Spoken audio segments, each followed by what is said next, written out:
Ama naming Diyos na makapangyarihan sa lahat, marami pong salamat sa pagsama mo sa amin ngayong araw. Salamat po sa pagbigay sa amin ng kalakasan. Kami po, Panginoon, ay dumako sa lugar na ito ng pananambahan upang kami po ay makatanggap ng iyong mga salita. Salamat sa mga awitin na ginamit mo.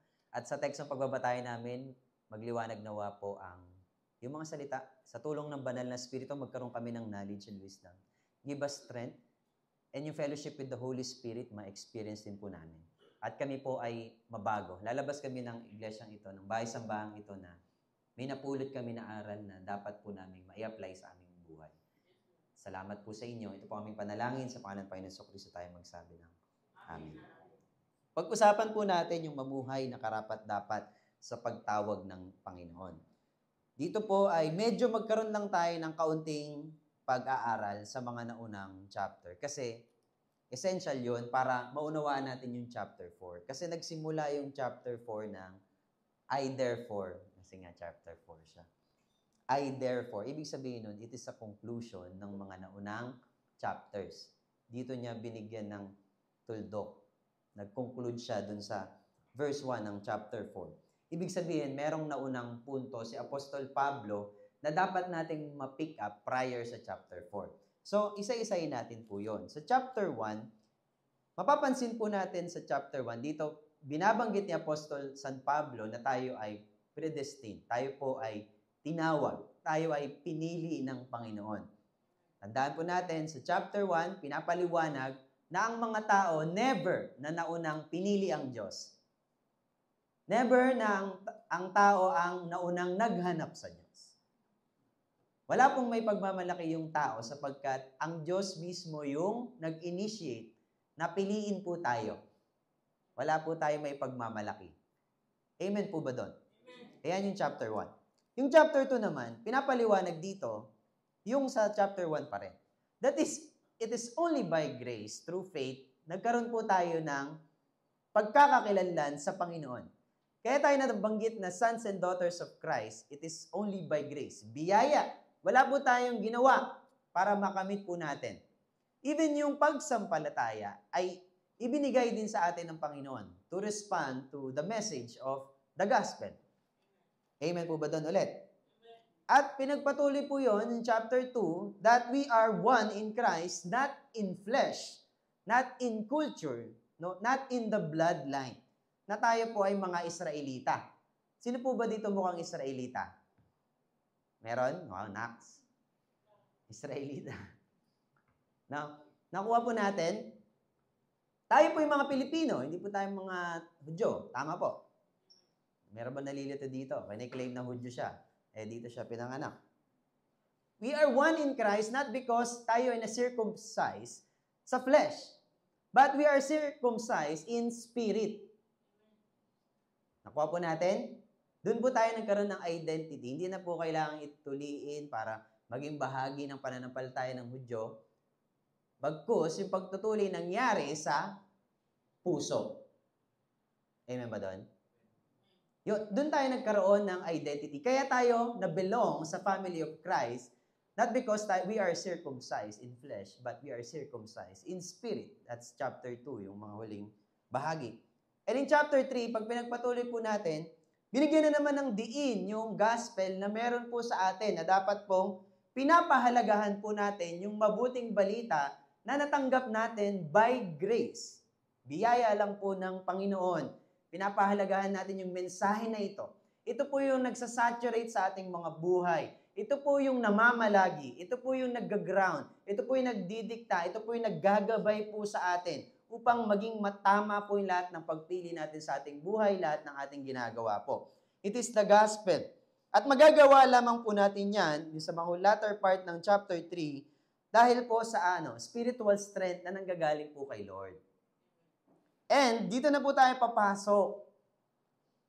Having said that, yung mga knowledge about our identity in Christ, our relationship with the Lord, tayo ay genuine na mga anak ng Panginoong Jesucristo at meron tayong responsibility and accountability sa message na natanggap po natin.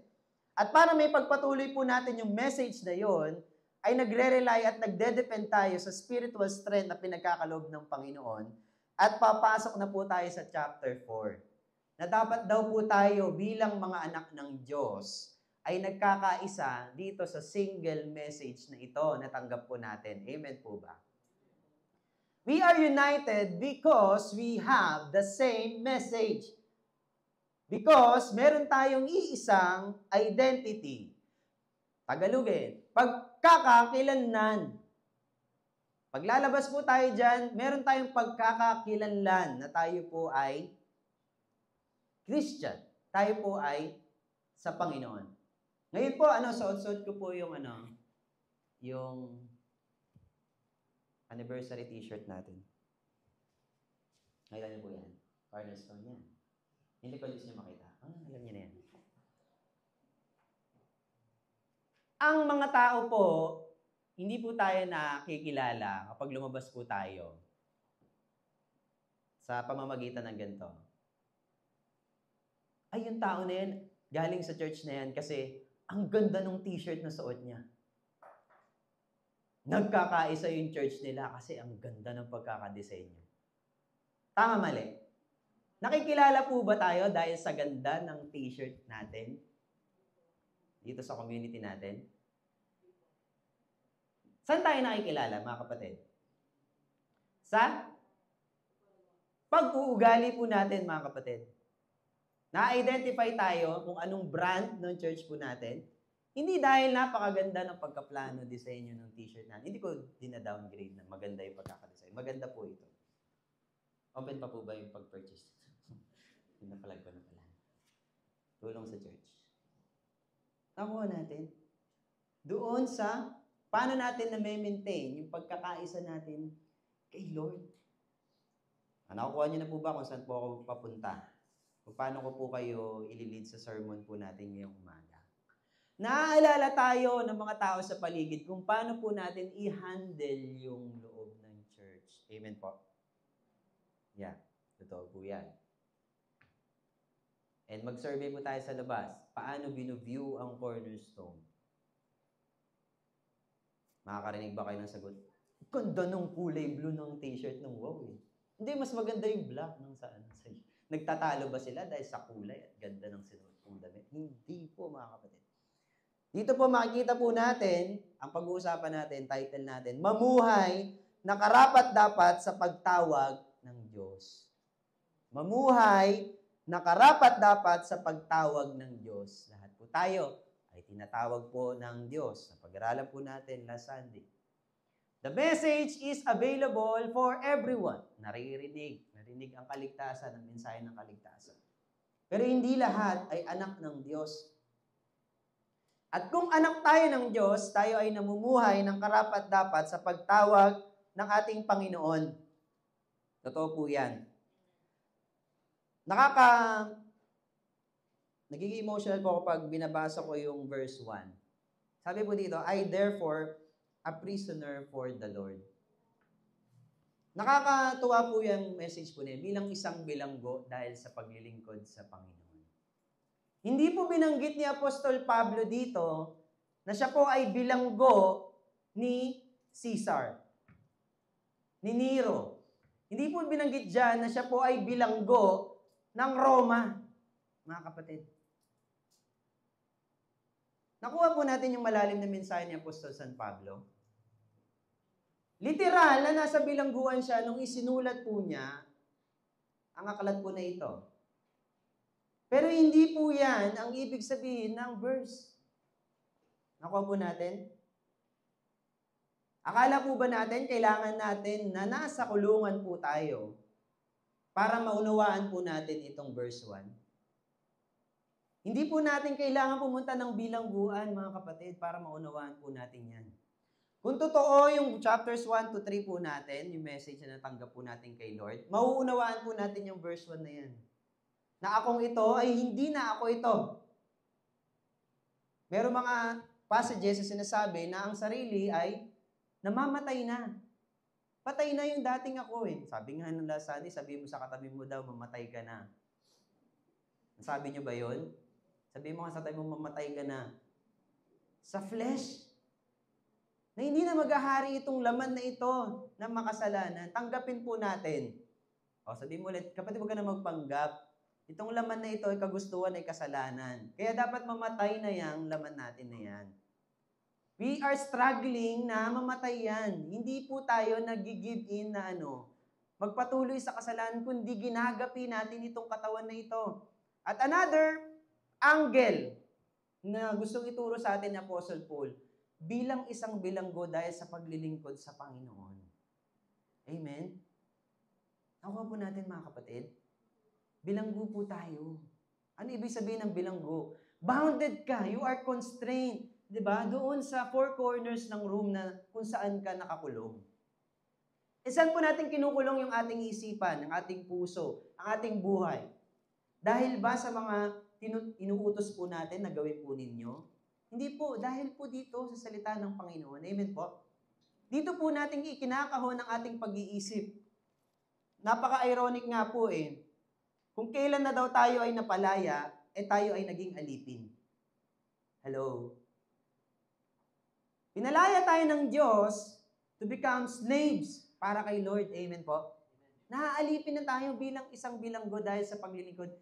Nakikita po niyo po yung damdamin ng verse 1. Wala po siya ditong damdamin na kung saan ay kinahihiya niya yung pagiging bilanggo. Hello? Nakita po natin? Proud si Apostle Paul na siya po ay bilanggo ni Kristo sa paglilingkod kay Kristo. Amen po ba? At ganun yung gustong ituro sa atin ng Lord sa message po natin ngayong umaga. Sa inyo, marami akong oras eh. 9:30 pa lang. Oh, introduction pa lang tayo. Nakuha po natin, bilanggo. Ikinakaon na natin, paano ka mag-isip, kapatid? Paano ka magsalita? Paano ka, yung emotion mo? Paano ka maki-interact? Ikaw ba ay isang alipin o yung sarili pa rin po natin yung nakikita? Atin pa bang mga sarili po yung pinapakita po natin?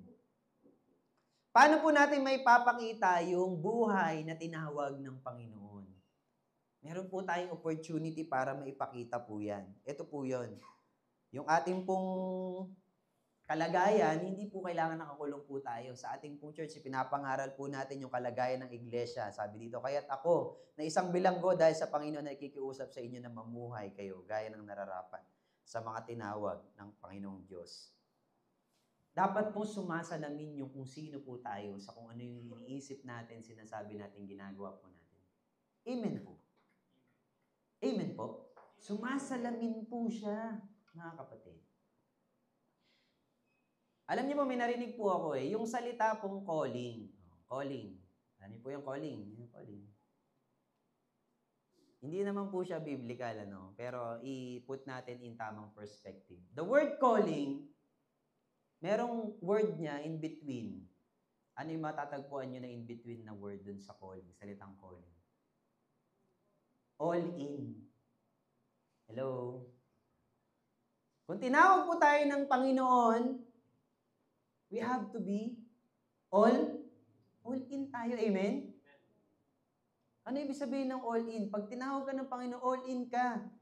Yung pag-iisip mo, all in kay Lord. Wala kang ititira. Para kay Lord lahat. Walang sayo. Yung puso mo, all in kanino? Kay Lord. Yung mga kabataan, danas na danas. Sanay na ba? Manhid na ba kayo? Ino-all in nyo yung sarili nyo dun sa taong iniibig ninyo. Tama, mali. Hindi dapat magpaka-all in, di ba? Kasi pag nawala yun, naging mundo mo yun, magugunaw yung mundo mo. Bakit mo kasi siya ginawang mundo mo? Di ba? Tao lang siya. Mas malupit yung ibang tao. May sariling mundo. Napaka-obedient nyo, no? Talagang sinisikap nyo wala masyadong tunog yung tawa nyo. Natutuwa po ako dyan. Ingatan nyo lang, baka may... Kasi pag di bumuga dito sa ibang parts yan, lalabas. Yung hangin. Kaya talagang mag-ingat po kayo, ha? Buti na lang, di pa kayo busog. Busog ba kayo? Delikado yung mga busog. All in kay Lord, di ba? Sa heart, sa strength. Di ba? All in na kay Lord, eh. Okay, some of you po yan, pero nakakapaglingkod pa rin kay Lord. All in kay Lord, eh. Amen? Diba, kahit pagod, kahit naiinis na tayo, kahit marami tayong ginagawa, kay Lord pa rin tayo. All in tayo kay Lord. Nag-iimbento si Pastor, wala naman yun sa teksto eh. Pero maganda naman, di ba? Calling. Kung may calling ka, bigay mo lahat kay Lord. Wala nang pagtitira sa ating mga sarili. Okay, ano pa? Introduction pa lang yan. Sumasalamin nito dapat yung calling natin. Kung paano po tayo magre-respond sa mundo po ito. Tatlong bagay. Una po, ang panawagan sa banal na pamumuhay. Verse 1. Sabi po dito, pikapin po natin, hinihiling kong mamuhay kayo ng karapat-dapat bilang mga tinawag ng Diyos. Ayan po daw, dapat ang pagsisikap po natin. Hindi po basta-basta yung pagkakakilanlan po natin. Kasi, sino po yung tumawag po sa atin? Si Lord po yung tumawag po sa atin. And iba po yun. Para sa mga naghahanap ng eskwelahan, ng mga estudyante, pag magka-college na, imagine mo lang, example lang, hindi ka naman nag-enroll, pero tinawagan ka ng school na doon mag-aral. Matutuwa ka o hindi? Hindi kayo natutuwa. Nakakatuwa po yun. Sige, iba na lang. Baka maraming natrabaho eh. Pinapangarap mong kumpanya, hindi ka nag-apply, tinawagan ka magtrabaho ka sa amin. Ano mararamdaman mo? Diba? Yayabang ka. Ba't nga ako tinawagan? Magaling ako. Ganun, proud na proud eh. Nakuha natin yung ibig sabihin. Tayo walang galing, walang kahit ano sa atin. Sino yung tumawag? Si Lord. Anong dapat maramdaman natin? Matutuwa tayo. More than dun sa trabaho inaasam mo na tinawagan ka. O eskwelahan na pinapangarap mo, tinawagan ka, di ka naman nag-enroll. In fact, bumagsak ka nga eh. Halimbawa lang. Pero tinawagan ka pa, dito ka pa rin, dito ka mag-aaral para maraming mag-enroll dito. Pag nandito ka sureball, maraming mag-enroll. Ganun ka special. Ganun ka important. Mamuhay daw tayo ng karapat-dapat. Yaman din tayo po'y tinawag ng Panginoon. Kung tinawag po tayo ng Panginoon, yung atin pong sarili, ay hindi sa atin. Kanino? Sa Kanya. Kay Lord na yung sarili natin, tinawag niya tayo eh. Dapat meron pong kaibahan yung lakad po natin. Kung paano po tayo lumakad dito sa libutan. Ibang-iba po sa galaw po ng mga makasanlibutan. Hello? Nagbabago na po yung appetite po natin. Kung dati po ay nayayaya ka pa doon sa mga gimmick, ngayon nayayaya ka pa rin. Pero madalang na lang. Amen? Hanggang sa mag-improve na mag-improve. Ama po ba? Diba? Kung tayo ay umiinom po tayo, dati umiinom po tayo, ngayon umiinom pa rin tayo ng tubig. Kasi madedehydrate tayo pag di tayo uminom. Diba? Kung dati sobrang hard, ngayon, soft drinks na lang. Antindi nun. Pero wag din masyado marami soft drinks. Diba? Kikiligin tayo dyan. Mahirap yung sobrang kinikilig. Nagkakaroon ng sakit sa puso. Sobrang nagbigay kasi. Alam niyo po yung sundalo at bantay po dun sa England. Yung nakapula. Kasi kulay itim yung hat po nila. Kahit ano pong pag di-disturb sa kanila, ano pong reaction po nung guard? Walang reaction. Kasi royalty dapat yung galawan, di ba? Nire-represent yung kingdom. And paano mag-react yung guard ng kingdom? Wala. Kung di dapat pansin, huwag kang pansinin. Kung hindi ka threat at nangaasar ka lang, okay lang. Kasi ito yung image ng kaharian. Ganito ka, prim and proper. Pero kapag kinanti mo yung guard, anong gagawin? Sisigaw siya, di ba? Talagang aanin ka niya, kakastiguhin ka niya. Nakuha po natin ibig sabihin? They are representing the kingdom. And parang tayo po, hindi tayo parang we are representing the kingdom of God. Amen? And ganun po tayo ka-discipline. Gusto niyo po ba naka-uniforme po tayo? Hindi naman, kaya na natin to. Buti na lang, walang uniforme. Kasi pag may uniform, makikilala mo, taga dun siya di ba? Amen? Kaya sabi ng buti na lang, wala. Kasi makikilala ko, taga Cornerstone ako. Aray ko. Walang ganun. Amen? Di ba? O, kapag tayo, na-identify tayo, kay Lord tayo. Ganun tayo, di ba? Representing the image of God. Dapat maayos po tayo. Meron tayong goal na ma-achieve po natin yung ganong klase ng representation. Nire-represent natin si Lord. At meron din pong maling representasyon. Na ang mga Christian daw po, pag Christian ka, dapat tahimik ka lang. Hello, wala, naririnig niyo po ba yun? Dapat ang Christian hindi lumalaban. Naniniwala po kayo doon? Dapat ang Christian, laging tahimik lang kahit nasasaktan na siya. Grabe. Totoo po ba yun? Hindi rin totoo po yun, mga kapatid. Kagaya nga ng guard nga dun sa England, di ba? Kapag sila ay kinakantina at may threat na sa kingdom, papalag ba sila? Pero nasa lugar. Amen po? Ganon din po tayo. Kapag ka nasa alanganin na po yung pananampalataya po natin, lalaban ka ba? O tatahimik ka na lang? O diba? Sabihin sa'yo, pag nag-engage ka sa comment section, kapatid, wag nang ganyan, magparaya ka na lang. Totoo po ba yun, mga kapatid?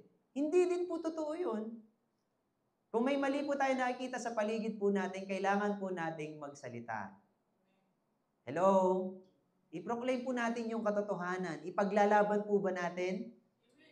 Totoo po yun. Kailangan po natin ipaglaban kung ano yung totoo. Hindi dahil ito lang yung dinidikta ng mundo. Nakuha po natin, tinawag tayo ng Diyos at nire-represent natin ang Lord. Hindi po tayo pinapalaking, sabi nga ng isang ina, tungkol sa bullying po, no? Hindi daw siya nag-raise ng anak niya na punching bag. Tama po ba? Hindi po tayo nag-raise po dito sa church ng mga kabataan po natin na punching bag. Hello? Gusto niyo po maging punching bag yung anak niyo? Diba? Dapat matuto din po tayong lumaban. Hindi yung combat, ha? Yung sa totoo, di ba? Doon tayo sa truth.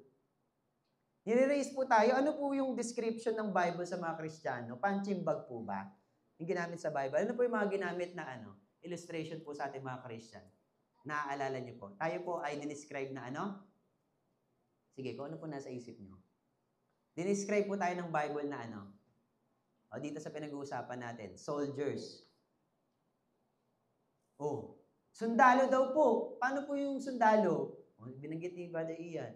Marunong gumamit ng armas para lalabanan natin yung pwersa ng kaaway. Amen? Nire-raise sa loob ng simbahan ng mga Kristiyano bilang maging sundalo.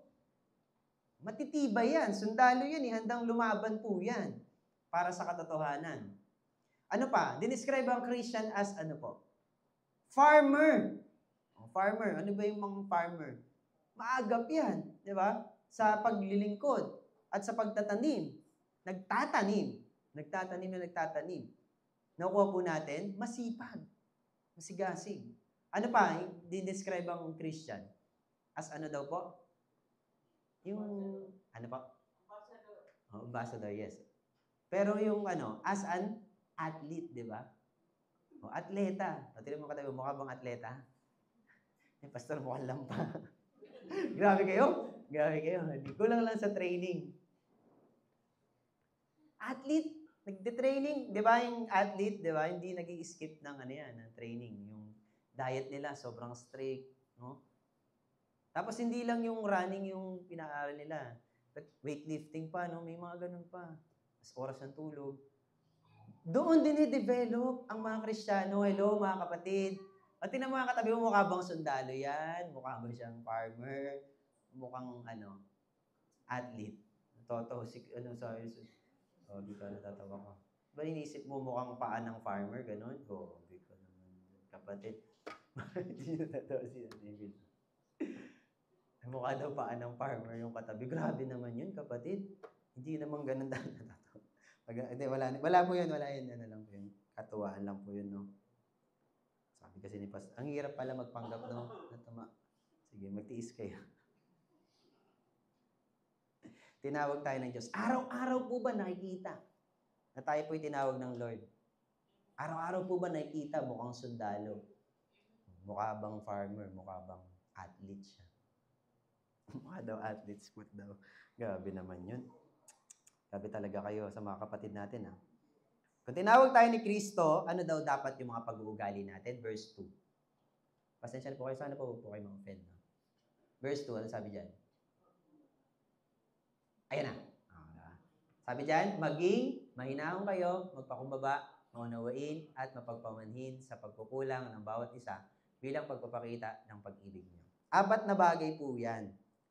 Pangalawang punto po natin, ang pag-uugali ng mga tinawag. Nandito yung 4 na pag-uugali ng mga tinawag ng Diyos. Isa-isahin po natin. Ano po yun? Yung unang statement, sabay-sabay po tayo. Hindi, isa-tingin muna lang. Sige, sabihin natin, sabay-sabay, natin basahin yun na. Yun nga lang eh. Hirap nyo kausap eh. Okay na kanina eh. Maging mahinahon kayo. Maging mahinahon daw. So, pag magiging mahinahon, isinasantabi natin yung sarili natin. Bakit ba na hindi nagiging mahinahon ng isang tao? Kasi ipinipilit natin yung sa sarili natin. Tama, mali?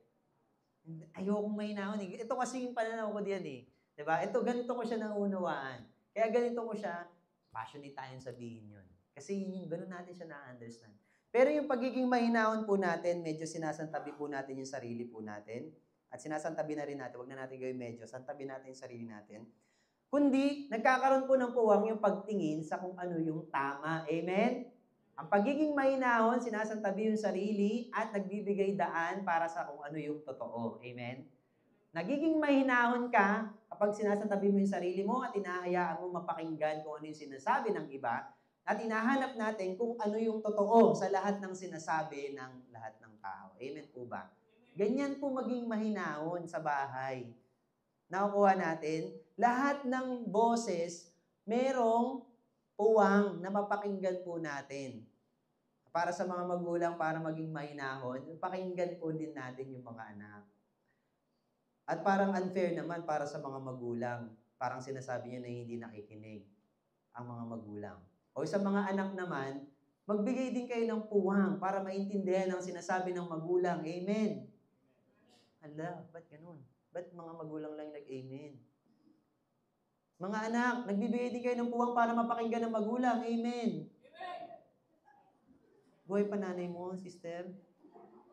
Sana all. Hindi talaga nag-amen yung mga kabataan. Yung mga nanay pa rin. Bigayan, mga kapatid. Kung napupuno ka ng sarili mo, kung ano yung alam mong tama, huminahon ka. Sabihin mo sa kapatid, huminahon ka nga. Huminahon ka nga. Sumusobra ka na sa akin. Joke lang po. Biro lang. Kapag tayo ay nagbigay ng puwang sa iba, yan, magiging ano po tayo, papakinggan po natin. Para hindi bias po yung ating emotion, yung sarili po natin, humihinahon tayo, hanapin natin yung tama. O yan, isang bagay. Pangalawa daw, anong sabi po, sabay-sabay po tayo? Sabay-sabay, 1, 2, 3, go. Mapagpakumbaba. Ayan. O, diba, ang yung lingkod ay mahaba ang baba. Mapagpakumbaba. Mahinahon. O to, mahinahon. Sabi po dito ay tayo po, ay mapagpakumbaba. Ay, magkabaliktad pala yung listahan ko. Sabi po dito, mapagpakumbaba po tayo at meron daw po tayong kahinahunan na merong magpapakumbaba. So pag nagpapakumbaba po tayo, ay yun nga, ito pala yun. Dito natin po, binibigyan din ng daan. Nagpapakumbaba po tayo in a way na tinatanggap natin na may mali po tayo. Kaya po ba natin tanggapin na may mali po tayo? Related po yan dun sa kahinahunan. May hinahong ka, pinapakinggan mo. Napakinggan mo, hinanap mo yung tama. Ang tanong, nagpakumbaba ka bang aminin na nagkamali ka? Hello? Kaya mo bang tanggapin na nagkamali po tayo? Ang hirap, no? Kasi hindi ako mahinahon, pastor eh. Idol ko si Taguro. Walang gentle. Bert, tawa ka na naman ng tao, Bert. Maging magpagpakumbaba po tayo. Aaminin po natin nagkamali po tayo. Ayun na yun. Pangatlo, sabay-sabay natin sabihin, pangatlo. Maunawain. Grabe yun. Pagiging maunawain po natin, ang pagiging maunawain natin dito ay kaya po natin na maging matiyaga po tayo. No? Sa pagiging maunawain po natin. Handa po tayong, maunawain tayo, nagtitiis. Yung pinakamahirap. Nagtitiis po tayo, tama? Sino po dito matiisin sa kapwa? Matiisin. Kahit mahirap, kahit hindi minsan no? Kahit madalas mahirap kasama. Amen? Magiging maunawain. Kaya mong tiisin? Hindi lang minsan. Diba? Nakuha po natin. Baka kasi iniisip natin bilang mga Kristiyano, bago tayo pumasok sa church, lahat ng mga checklist mo, lahat ng mga parameters mo, mafe-fill in lahat, ma-checkan lahat. Tsaka lang ako magjo-join pastor kapag kompleto na yan. Walang ganon, kapatid. Amen? Walang ganon, mga kapatid. Hindi po ganon ang buhay, Kristiyano. Papasok lang ako sa church kasi mayroong ganito yan, ganito yan. Hindi po natin makukumpleto yung mga checklist po natin sa loob ng simbahan. Kaya nga tinuturuan po tayo na maging, pangatlo, maunawain po tayo. Kaya po natin bang maging matiisin po tayo sa mga kapatid po natin? Sige nga, tignan mo nga ng 5 seconds kung kaya mong tiisin yan. Kaya mo bang tignan ng 5 seconds yan? Sige nga, 1, 2, 3, go. 1, 1001, 1002, 1003, 1004, 1005. Wala, sumuko na kayo agad eh. Diba? 5 seconds pa lang, hindi nyo na matiis yung maatim yung itsura. Grabe kayo ha. Itsura pa lang pinag-uusapan. Maging maunawain po tayo mga kapatid. Kahit mahirap kasama ako minsan. Huwag na lang kahit minsan, kahit madalas. Anong sabi ni Apostle Pablo nung nakikiusap? Anong sabi niya sa verse 1 po? I urge you. Grabe yun. Ano po yung picture na nakikiusap? Alam niyo po yung itsura ng nakikiusap na tao? Ano itsura po niya? Maamo, nakaluhod, nakikiusap, no? Ganun po, si Apostol Pablo na po yan. Nakikiusap po sa atin na, kapatid, kaya ba natin maging maunawain at maging matiisin sa bawat isa? Ano daw po tayo sa katawan ni Kristo, mga kapatid? Tayo po ay magkaroon ng pag-unawa sa isa't isa. At pang-apat po na pag-uugali ng mga tinawag, ang sabi po dyan, at paumanhin sa mga pagkukulang ng bawat isa bilang pagpapakita ng pag-ibig ninyo. Nagpaparaya po tayo sa pag-ibig. Ay, grabe naman yan.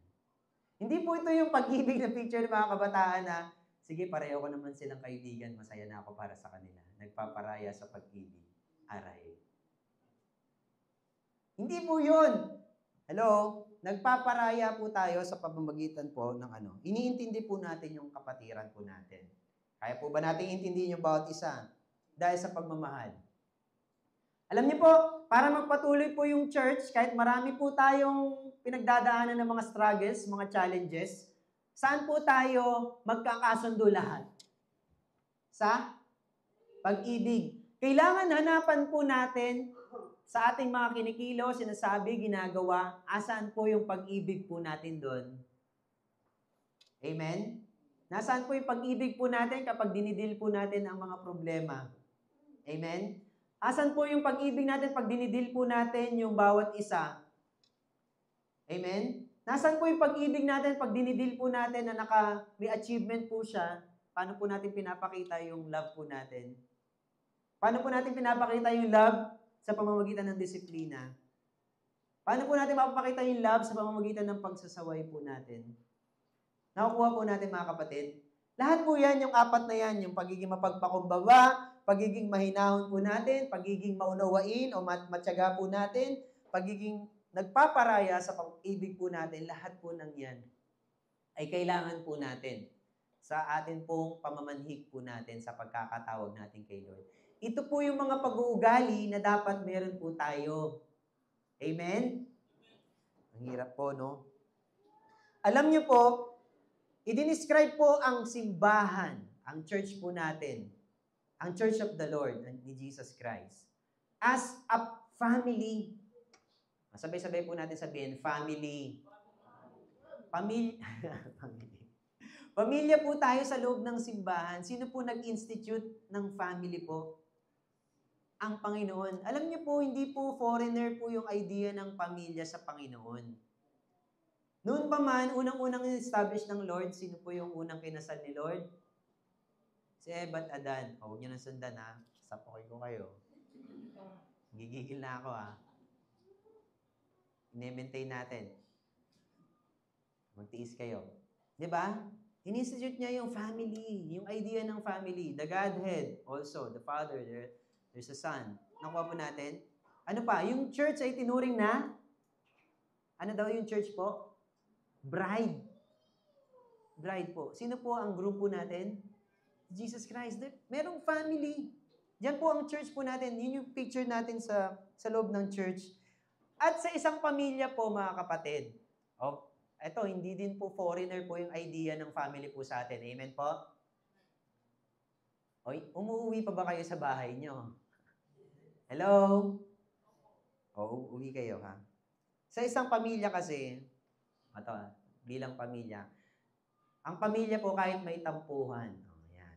Kahit may tampuhan pa rin po tayo, o may pagkakaiba-iba po tayo, amen po, nananatili din po tayo bahagi ng pamilya. Amen? Ayaw na yata. Kahit po may tampuhan at pagkakaiba-iba tayo sa loob ng tahanan, member pa rin tayo ng family. Amen? Diba, nakuha natin, kahit may tampuhan, ang daming pwedeng rason para maging matampuhin tayo sa loob ng bahay. Kesyo ganyan siya, ganun siya. Sabi ng mga medyo may kayabangan na yung maraming anak dito. Sino dito maraming anak? Mayayabang po yung mga yan. Mayayabang po yung maraming anak. Sinasabihan po yung may isang anak lang. Mapahalad ka. Isa lang anak mo. Isa lang pakikisamahan mo. Narinig niyo na yan? Hello? Pero totoo po yun.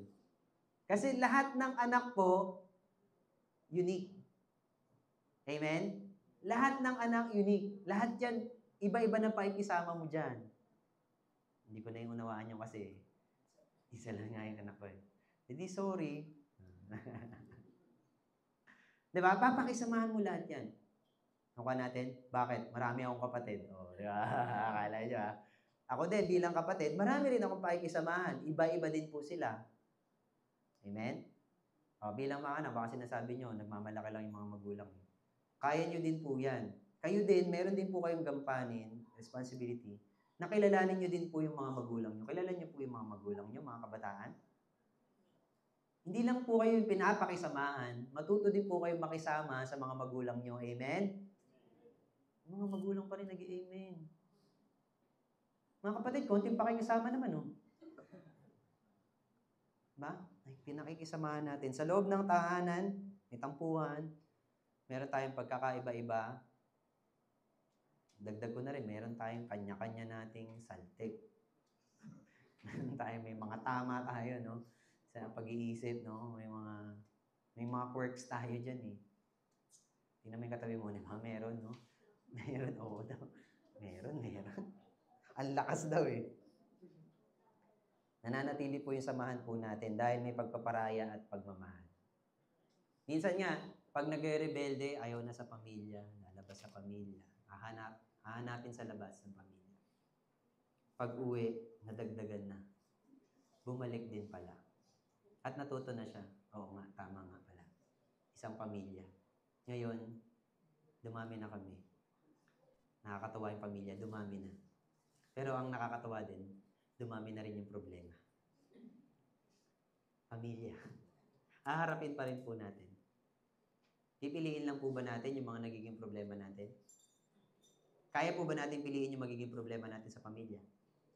Hindi po, no? Kasi napaka-komplikado po ng pag-iisip ng mga tao. Hindi po natin sila pwedeng gawing robot. Even God, there is free will, no? May free will na gift na binigay sa atin. So sige, tumatagal na po ako. So sa apat po na ito, alin po dyan yung pinaka-struggle nyo? Saan po kayo dyan pinaka-nahihirapan? Sa pagiging mahinahon? Pastor, ang hirap maging mahunahon. Galit na ako, eh. Gugas ka na ng pinggan. Ganun na, nag-shake pa yung boses. Lapit ka na sa akin.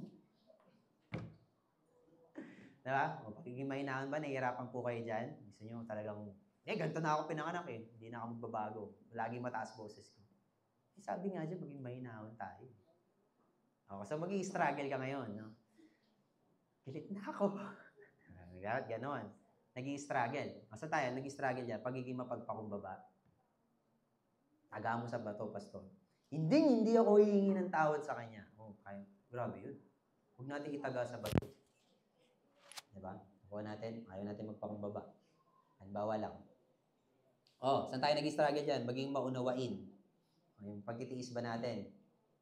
Nahihirapan tayo magtiis? Nahihirapan po tayo magtiis? Nahihirap magtiis, pastor. Siya lang yung, hindi ko matitiis. So favoritism. Hindi matiis yung love niya. Ay, grabe mga kabataan. Maging mapagpaumanhin. Malapit ito, parang nag-rap si Apostol San Pablo dito. At mapagpaumanhin sa mga pagkukulang ng bawat isa bilang pagpapakita ng pag-ibig ninyo. Break it down. Hindi kayang gamitan ng isang salita. May paliwanag.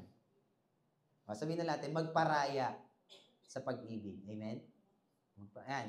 Alin dyan sa apat na yan yung pag-uugali nag-i-struggle ka? Kasi ito yung point number 3 natin. Tinatawag tayo para magkaisa po tayo. Sa church po natin, kailangan mapanatili po natin yung pagkakaisa po natin. Nabanggit na natin yung forma ng pamilya. Tayo tinawag bilang sons and daughters. Pero iba-iba rin po tayo ng mga dealings ang Panginoon. Totoo po? Iba-iba rin po tayo ng mga struggle po natin. May mga areas na hindi po tayo nagkakasabay-sabay ng growth. Totoo po yan. Merong ina-apply natin dun sa iba, hindi pwedeng mag-fit dun sa iba. Kaya nga po may discipleship po tayo. Ina-address po natin yung kanya-kanya po nating pag-uugali para ma-refine po natin unti-unti. Binibigyan din po natin ng puwang yung idea po ng sanctification. We are work in progress. Sabihin nga natin, work in progress. 1, 2, 3, go.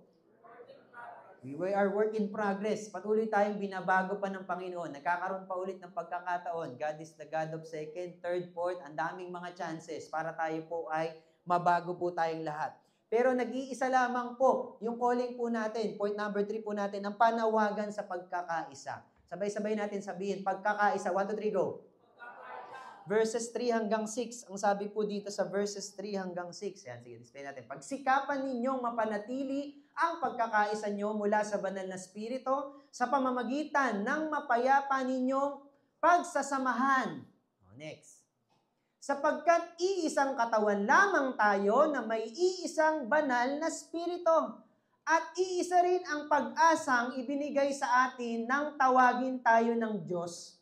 Verse 5. Iisa ang Panginoon natin, iisang pananampalataya, at iisang bautismo. Verse 6 po, last.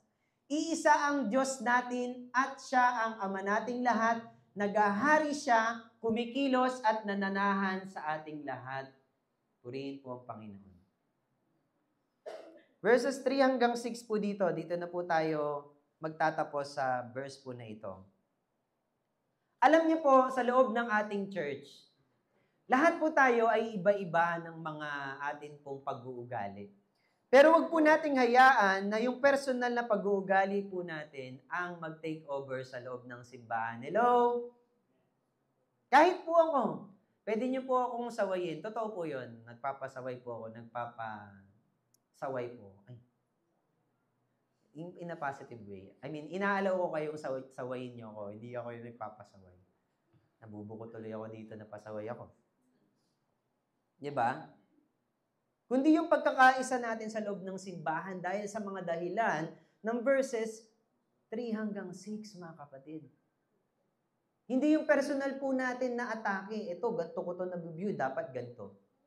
Hindi po pwede yun. Hindi po ubra yun sa loob ng church po natin. Amen? Hindi po pwede sapagkat meron tayong pangunawa, ito tama. Siya, iba din yung pangunawa, ito yung tama. Hindi po tayo po mag-meet dito sa tamang ito, tama dito. Kung ano po yung tama ng, in a nice way pa rin hindi ko sinasabing ano. Kung ano po yung tamang katuruan na tinuturo ng Biblia. Amen po? The truth, yung sinasabi dito. Ano ba yung mga katotohanan na yun? Nag-45 minutes na ako. Nag-alarm na. Sabi po dito, sikapin ninyong mapanatili. Diba? Sabi niya, pagsisikap ninyong mapanatili ang pagkakaisa nyo mula sa banal na spirito. Na iba-iba po kami. Diba? Iba-iba po kami, pastor. Oo, kapatid, iba-iba tayo. Pero ito tandaan po natin, kung tunay tayong tinawag ng Panginoon, handa tayong magpaka-all in kasi iisa po yung ating pong pagkakatawag galing po sa yung pagkakaisa natin galing sa banal na Espiritu. Yung pagkakaisa daw po natin galing sa banal na Espiritu. Anong sinasabi po dito sa atin? Dapat nating panatilihin kasi yung batayan po natin ng pagkakaisa, mga kapatid. Bagaman tayo magkakaiba yan ng ugali at mga estado sa buhay at ng mga personal growth po natin, iba-iba. Merong, nagsisimula pa lang, merong matanda na, medyo matured na, yung iba matured na, tapos medyo nagpapasaway ng konti. Nakuha po natin. Ito po yung pwede po natin pagkaisahan. Gusto niyo bang pagkaisahan na natin to? Sabi po dito, iisang katawan. Ano sabi po dyan? Isang katawan lang tayo, mga kapatid. Amen? Isang katawan lang po tayo. Tayo pong lahat ay merong sinusunod. Yung ulo po ng body of Christ, Jesus Christ. Di ba? Christ is the head of the church. At tayo po ay mga bahagi ng katawan. Hindi po pwede na sinisitan ng kamay kung paano maglakad. Nakuha natin? Sinisitan ng pa kung paano gumamit yung kamay, paano magawak ng kutsara. Nakuha po natin? Kanya-kanya po tayo ng role. Pero iisa po yung iniisip natin, iisang katawan, magbe-benefit po para sa isang buong katawan. Amen po? Sino po dito ang kamay ng Diyos? Di ba? Sino po dito mga paa ng Diyos? Paa lang ng Diyos, hindi mukhang paa.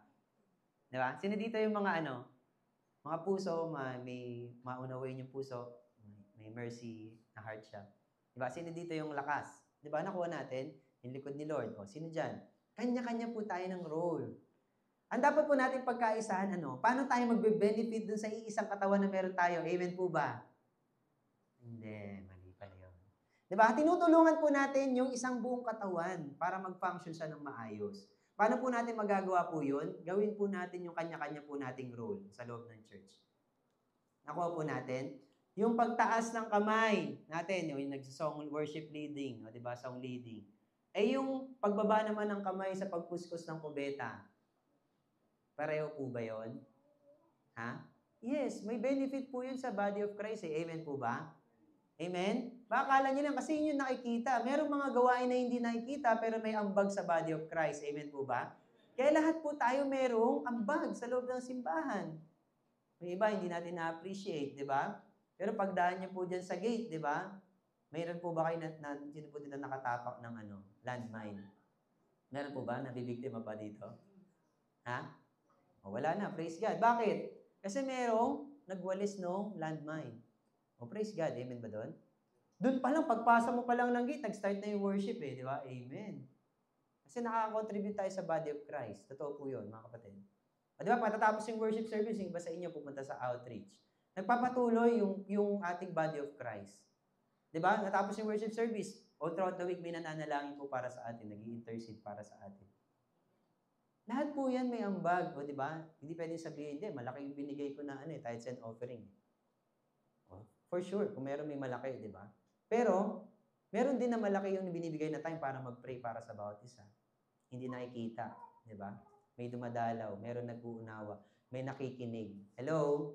Lahat po yan may magko-contribute sa body of Christ. Dinantok na kayo kasi naka 45 minutes na ako Okay, iisang espiritu. O, di ba? Sino espiritu natin?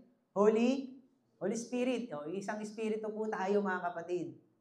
O, totoo yan. Sige, iba-iba tayo. Pero isa yung banal na espiritu natin. Ito po yung selyo po natin. Tanda na tayo po yung tunay na Kristiyano kasi meron tayong seal of the Holy Spirit. Amen po ba doon? Nakakaisa po tayo. Kung may banal na espiritu po tayo, nakikinig po tayo. Nagpapakontrol po tayo sa Holy Spirit kapag against na doon sa dinidikta ng banal na espiritu yung ginagawa po natin. Amen po ba? Doon po tayo susunod. Kapag namamali na po tayo, balikan po natin, ano ba ang ginagawa ng banal na espiritu sa akin? Amen? Kapag hindi na nakikinig yung kapatid natin, pinapaunawa natin sa kanya, kapatid, ang ating po banal na espiritu, siya ay teacher. Kung may teacher, dapat ikaw ay marunong. Ayun, sabi ko kayo na niyo. Sabi ko na sa iyo di ba? Kasi may teacher tayo. O, di ba? Kapag naliligaw na landas, sino po yung nagiging guide po natin? Sino po yung guide daw natin? Holy Spirit. O, di ba? Pag sinabi ko, kapatid, naliligaw ka na. Alang-alang, di ba, sa Panginoon Jesucristo at sa banal na Espiritu, dito po tayo. Ayan, sige. Hindi ako pwede magtagal Iisang pag-asa. Ito na. At iisa rin ang pag-asang ibinigay sa atin nang tawagin tayo ng Diyos. Yung pag-asa po, dapat iisa din po tayo ng pananaw sa pag-asa po natin mga kapatid. Na-topic na natin to na isang buong buwan last month, di ba? Nakuha natin. Yung pag-asa natin, ituon po natin sa muling pagbabalik ng Panginoon. Amen? Kasi bakit mga kapatid, yung mga frustration po natin, ginagamot lang natin yung mga problema natin sa buhay natin eh. Tama? Kapag ka po tayo ay hindi pa nakakapagtapos ng pag-aaral, sinisikap natin makapagtapos ng pag-aaral, ginagamot natin yung problema. Halimbawa, gusto natin maging magaling, maging mahusay, nag-aalalaan tayo ng maraming time para mag-ensayo po tayo. Sinisikap po natin na maging maayos po yung itsura po natin, pananamit po natin, pag-iisip po natin. Ginagamot natin yung mga pangit na nakikita po natin sa sarili natin. Amen? Totoo po? Ganun po yung ginagawa natin. Kapag tayo po gusto natin umasenso yung buhay natin, nagsisikap po tayo, kumakayod po tayo. Sipag lang. Diba? Nakakuha natin? Nag-e-effort po tayo. Totoo po yun? Pero mga kapatid, iba-iba po tayo ng forma ng pag-unawa sa success. Sumakses ka step by the step. Ganon. Iba-iba ng interpretation yan. Pero magkakasundo tayo mga kapatid dito sa pag-asang ibinigay sa atin nang tawagin tayo ng Diyos. Amen? Ano yung pag-asa natin? Aba, bongga yung pag-asang binigay sa atin mga kapatid. Glorified body. Hello? Ayaw nyo nun? Glorified body? Nagiging salesman na yung sound ko dito eh.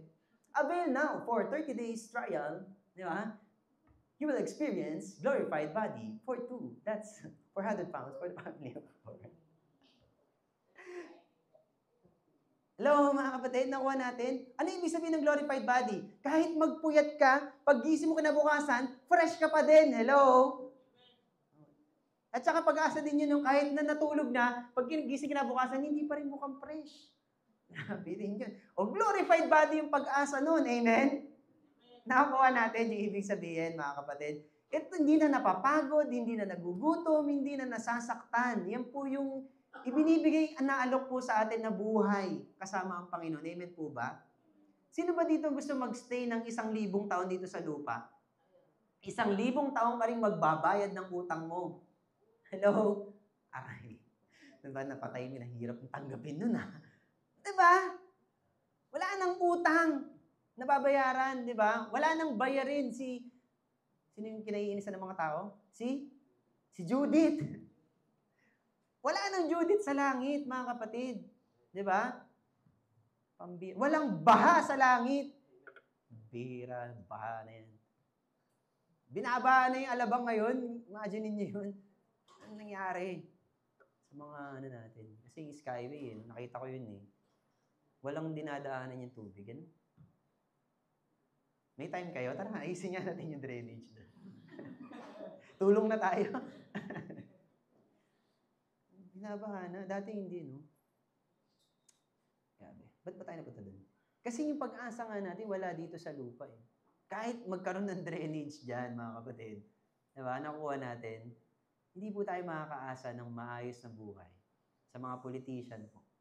Sa Diyos lang natin matatagpuan yan. Amen? Sige, madali na tayo. Iisang pananampalataya. Ito, gagabayan ko kayo dito. Sasabayin ko dito ang bawat isa. Unahin natin, isang pananampalataya. Hindi, isang Panginoon pala. Sorry. Isang Panginoon natin. Siya lang sinusunod natin. Pag sabihin ng Panginoon natin, ipinapasakop natin lahat ng areas ng buhay po natin. Kasi siya yung Panginoon. Amen? Nakuha po natin. Siya po, wala po tayong pinipili. Hindi tayo nagsiselect. Ito lang yung kaya ko, Lord. Hindi. Lahat ng areas ng buhay natin, ibinibigyan natin kay Lord. Diba? Pinapasakop natin kay Lord. Kasi nga tayo po ay prisoner na para kay Lord Alipin na tayo. Kaya ng team song natin, alipin Ay, nakakamagay kumanta. Diba? Alipin tayo ng Diyos. Isa yung Panginoon natin. Iisa yung Panginoon natin. Iisa yung piniplease natin na Lord. Amen? Diba? Hindi, piniplease ko rin naman ng Lord. Piniplease ko rin na ng Lord Napiplease ba ang Lord kapag nag-aaway-away po tayo? Hello? Kung isa yung piniplease natin na Panginoon, nagkakasundo po tayo. Amen?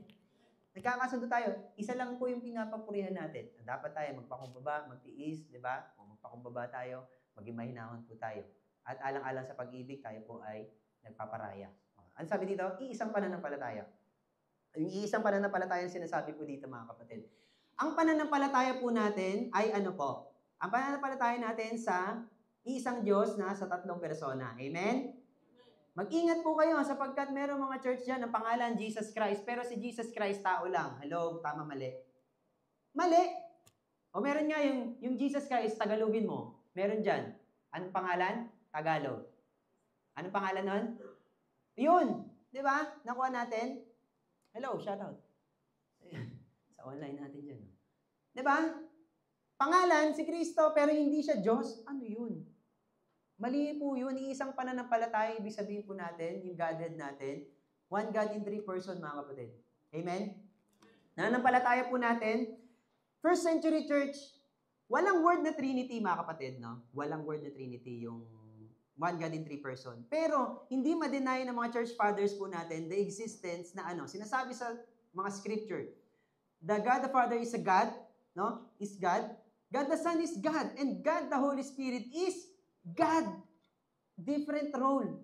And yung pinakamagandang explanation po nito, yung binautismo na Panginoon sa Kristo. May naniniwala naman, mode. May iba-ibang mode ang Diyos. Paano i-explain yung mode? May ibang modal. Yung tubig, kapag isang form po yun, di ba? Isang mode po yung tubig. Yung tubig, nilagay mo sa freezer, ano mangyayari po sa tubig? Magiging yellow. Pangalawang mode na ng tubig. Yung tubig, yung yellow, in-expose mo sa araw, ano mangyayari sa tubig? Magiging gas, di ba? Magiging siya. Iba-ibang mode. Ganun po ba ang Diyos po natin? Hindi po yan magiging effective kapag pinaliwanag na po natin yung baptism ni Jesus Christ. Bumukas ang langit, nagsalita na lugod ang Ama, bumaba ang banal na Espiritu habang binabautismo si Jesus Christ. Kaya bang maging mode ng Panginoon natin dun sa tatlong pangyayari po na yon na iba-iba yung gumanap na nagsalita, bumabang ang nag-anyong kalapate yung banal na Espiritu at binabautismo na flesh na Jesus Christ? Kaya po bang mag-exist ng tatlong modes po na yon at the same time? Hindi. Hindi pwede. Kasi iba-ibang person po lahat ng yun. Amen po? Yan po yung pananampalataya natin. Amen? At huwag din po kayong maniniwala sa sinasabi ng iba pong denomination na ang relihiyon daw po ni Jesus Christ ay Baptist. Hello? Isang pananampalataya tayo, mga kapatid. Nagagalit na ako dito. Nagigigil na ako. Kasi, sino daw po nagbautismo kay Jesus? Ang relihiyon niya, therefore, Baptist daw. Totoo ba yun? Isang pananampalataya, hindi po Baptist si Jesus. Hello? Huwag po kayong magpaniwala po doon, mga kapatid. Diyos po siya, Jesus Christ. Meron din naman pong umaatake din po dito ngayon. Usong-uso sa social media, mag-ingat po kayo Emotionalism naman po ang banat. Isang pananampalataya. Ano sinasabi po ng emotionalism ngayon? Huwag na po tayo magtalo sa doktrina at mga teorya at mga aral ng salita ng Diyos. Magkasundo na lang tayo sa application. Nagsishare naman tayo lahat ng gospel. Tama po ba yun o mali? Sige nga, ako po tatanungin ko po kayo. Tama daw po ba yun o mali? Sa application na lang daw po tayo magkasundo. Lahat naman tayo nagsishare ng gospel. Tama po ba yun o mali? Mali? Sino po nagsabing tama? Nagbotohan na, no? Sino nagsabing mali? Wala rin. Nalito na. O, di ba yun ang sinasabi ko eh? Huwag po tayong magpadala sa emotion. Hindi po pwede. Paano ka makakapag-preach ng tamang application kung hindi mo alam yung doctrine mo? Amen? Dapat alam mo yung salita ng Diyos bago natin ina-apply. Amen? Otherwise, ina-apply mo na lang kung ano yung tama para sa sarili mo. Tayo ginagabayan ng salita ni Sorry. Mahaba na. 10:21 na pala. At iisang bautismo. Nakuha nyo na yun, no? Nakuha na natin yun. Isang bautismo po. Alam niyo po mga kapatid, sa isang bautismo, hindi po natin binabago yung relihiyon po natin. Amen? Tayo po ay sumusunod sa mandate ng Panginoon. Hindi po ito pinauso ng pastor. Ito po ay pinauso ng Panginoon Kristo. Na bilang pagsunod po natin, tayo po ay nagpapabaptize. Kagaya ni Jesus Christ, nagpabaptize po siya. Yung inuutos niya, ginawa din po niya. Amen? Nagpapabautismo as a sign na tayo po ay nakikinig fully. Alam natin siya yung Panginoon, tayo po ay sumusunod sa Kanya. Even po yung mga command, sabi, ituro lahat ng iniutos ko sa inyo. Lahat po yun ay atin pong ipipreach at gagawin din po natin. Yan, at isang Diyos at ating Ama nating lahat. So yan, pansinin po natin, umiikot po lahat ng yan sa iisa. Pasensya na kayo, sobrang nag-overtime na ako. Pero yun talaga yung gusto kong damdamin na i-share ko po sa inyong lahat.